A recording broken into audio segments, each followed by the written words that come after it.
Hello, everyone. This is a small tutorial and background on the midterm evaluation and COVID-19 implications.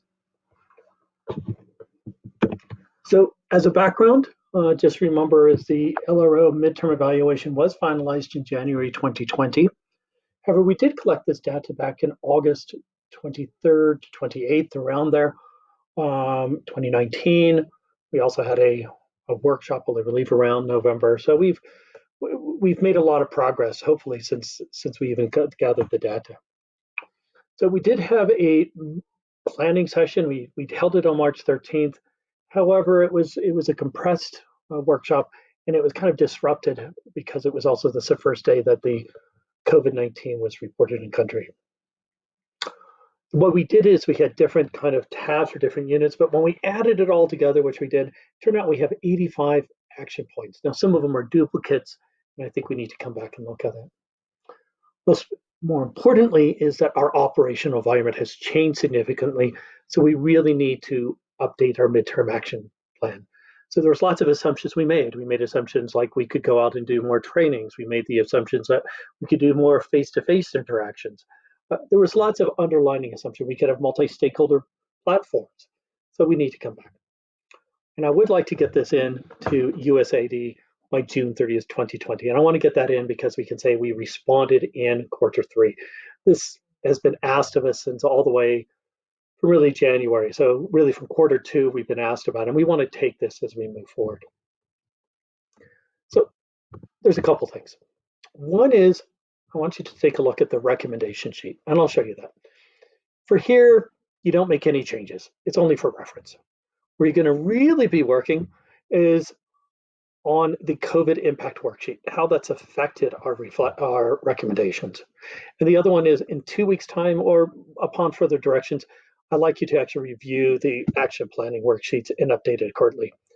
I have to say it's probably taken me around 10 to 12 hours of unmerging cells. So really want to say I'm not very excited about merging. So please do not merge as we move forward. I know it may seem good for you, but on the back end, it does create a huge amount of work as we move forward. So I've tried to remain conscious of that as I develop the template. So on the recommendation tab, you're going to see is we have here on the far left-hand side, you're going to see R1, R2, you see R3 below. What that refers to is recommendation 1. So we have recommendations, which are critical priorities, and that's like an R1. But we also had other recommendations, and you'll notice on the sheet it will say O1 for other recommendations. So that'll help us. Here, under full recommendations, I've actually included the full recommendation that came directly out of the report. And then I've kind of said general recommendation. A general recommendation is just kind of a summary. Yeah. Again, we'll see that here.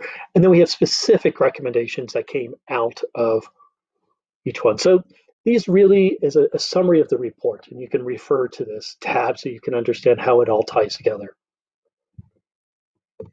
What I'm going to ask you to spend some time with your partner really is completing this section. And so, again, on the far left-hand side, you can see, R1, R2s. Ignore the SN number. That's not relevant for us today. And then just like on the previous page, you notice how we have now specific recommendations. So you can see here is that we have diversity of pathways. We have 1, 2, and 3. These are the 3 specifics. And if we go back here, you can see those matched here, 1, 2, and 3. And I'd like you to think about what progress did we make as of March 20 on that recommendation. So, and then what impact did COVID-19 have on us in the last quarter? And then what changes would we make? And I would say, and we're going to talk about this a little bit later on when we talk about tips, but I don't think when we prepared our redirection plan that any of us really thought that COVID-19 would be here for us to stay. And I would have to say, I don't think any of us understood the severity of the impact. As I give the example, none of us thought that there would be a constitution crisis because of COVID-19 around the postponement of elections. So I think we need to work on the assumption when we look at these that we are going to be in for the long term, either with COVID-19 or at least the restrictions for for a good part of the next year or so, or parts of this year. So I like us to think about that. So here I've come up with 2 examples. These are only examples. So clients, so it says need to realize especially coordination with vocational schools. So what progress did we make? Well, clients had attended TVETs. We did quite well on that. What's been the impact as TVETs have stopped enrollment and instruction? And so, just a brainstorming with Sullivan, he'll come back and revisit it. Do you want to shift it from apprenticeships to TVETs to still make that? There's pros and cons to it, but at least it has us thinking about it. Another example we had here was,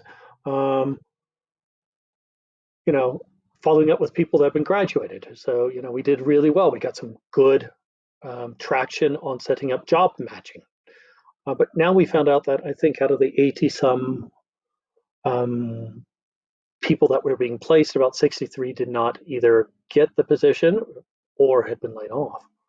So one of the things we may want to consider is, do we consider labor subsidies for businesses to hire trained youth? Again, I just want to highlight these are only examples. Solomon will need to revisit these, so do not hold us accountable or make a debate of it. But as you can see now is that I'd like you to think about these for your respective areas. I've also included underneath it several spaces, so you can include it. So I'm going to ask, we don't say like 1, 2, 3, 4, 5, and 1, but instead if you can actually fill them out. So I've given a couple lines here.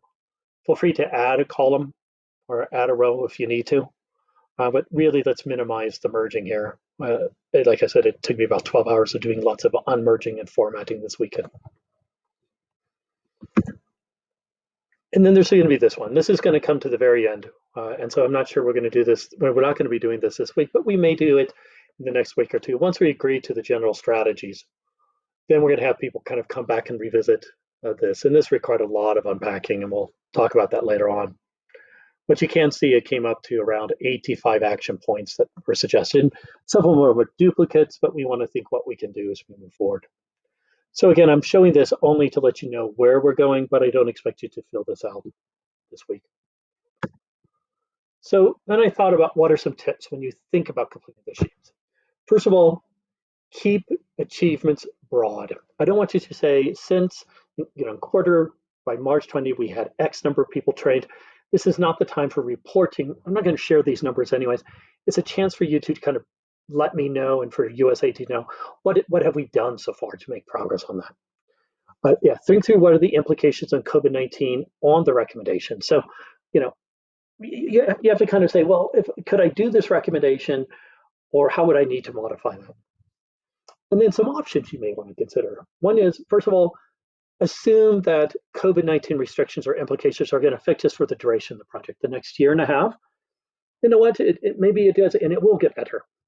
But we still may find that we adopt practices that are best practices as we move forward. So I don't think we need to say, well, maybe we need to readjust our targets in 2 months' time or 3 months' time.